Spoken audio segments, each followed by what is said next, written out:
Hi, Governor Newsom. My name is Jenny Quinn. My sister's name is Juliet Marie Young.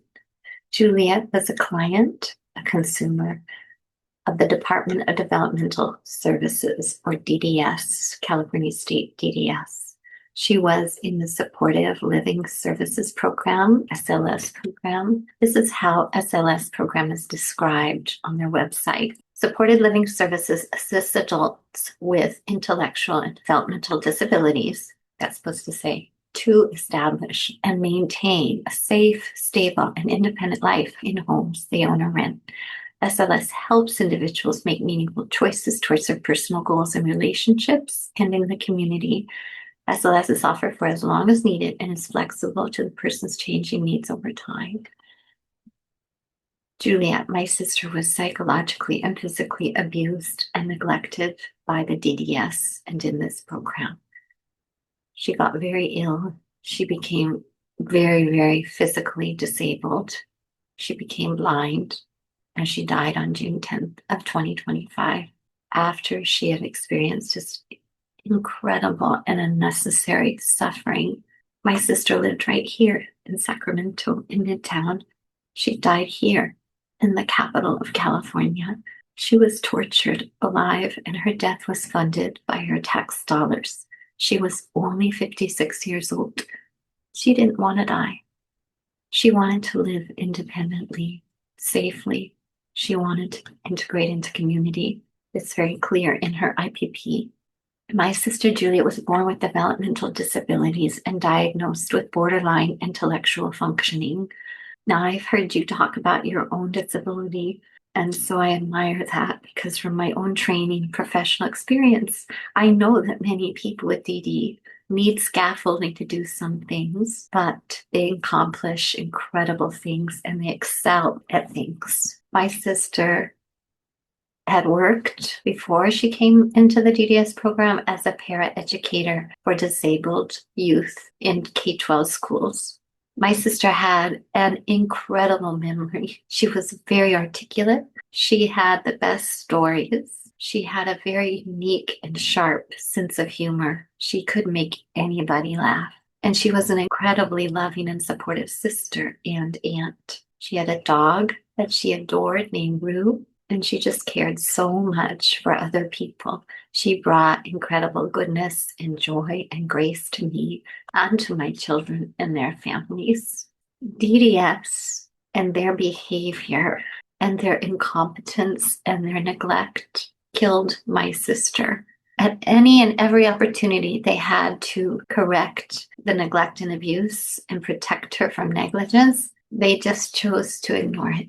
She was continuously, over the last 5 years, subjected to caregivers and regional center case managers who actually worked together to harm her. From what I saw, I felt as if they thought it was their job to kill her. What incentive do they have? What training do they have?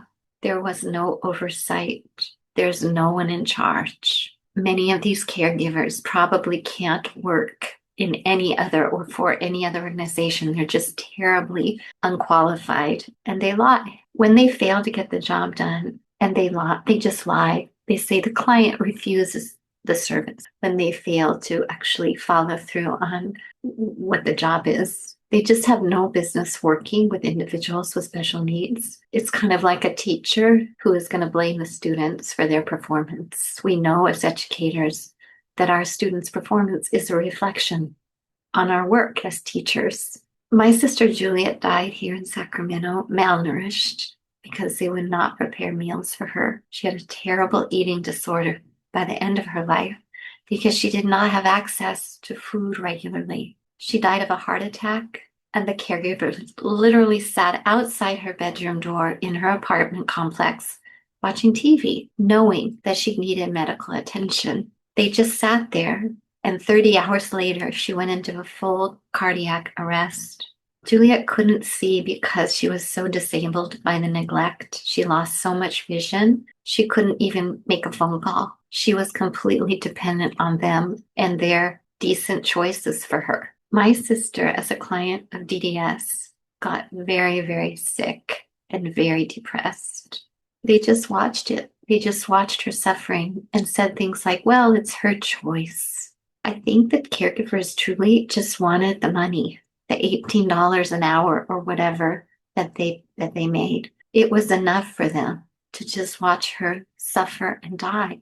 Juliet had expressed to me fears of being in the DDS program. She told me she was not allowed to complain or things would get even worse for her. But I don't think she realized they were going to take her life. And I know she didn't want to die. The DDS has an annual budget of more than 18 billion. That's B, $18 billion a year. And it's a pyramid scheme. DDS passes money to regional centers. Regional centers pass money off to these vendors or service providers. There's no one accountable. There's no oversight. There's no valid evaluation. There's no program improvement. There's no understanding the experiences that are truly happening to people in these programs. And people like Juliet are dying. The vendors hire caregivers who are completely unqualified and probably couldn't get a job anywhere else, and they pay them peanuts. And these caregivers fail at every turn to create the conditions of safety that the DDS advertises on its very website. Governor Newsom, I can see you have a lot going on right now in difficult times. It just might feel overwhelming, intractable. I don't believe that's true. I think this program and these programs can be fixed. And I beg of you to get interested in how my sister died. And I expect the DDS to explain things to you, to me, to the rest of us whose tax dollars are literally going to support this kind of neglect and abuse. And by getting interested, here's a few ways I really urge you to do that. The California State Department of Developmental Services claims to serve more than 450,000 individuals. But if you try to find out who they are serving, they don't know. They don't know where their clients are. They do not have a comprehensive list of names. They don't know them. If you contact the DDS, as I did many times, to express safety concerns for my sister, they just don't respond. The DDS creates conditions of fear for clients. Whenever I complained about what I could clearly see was dangerous for my sister, things got very bad for her. And she told me she was afraid of them. She was afraid and could not complain.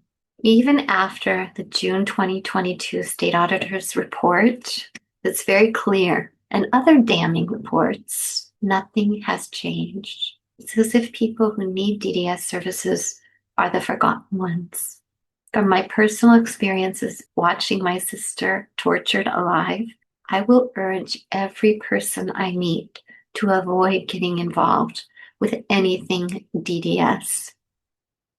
I realize now it's a death sentence for your loved one. Where is the evaluation of this group and their behaviors? What holds them accountable for what they're doing with our tax money? Where is their comprehensive list of clients? Are those people they serve being randomly selected, not cherry-picked, but randomly selected and interviewed and observed so that a valid report can measure the risk that these people are in and corrections to the programs can be made? And if that can't happen, I mean, if it's just not going to happen, where is the communication to families that we'll take your child on, we'll take your sister, we'll take your aunt on, but we should warn you, they'll probably die a horrible death.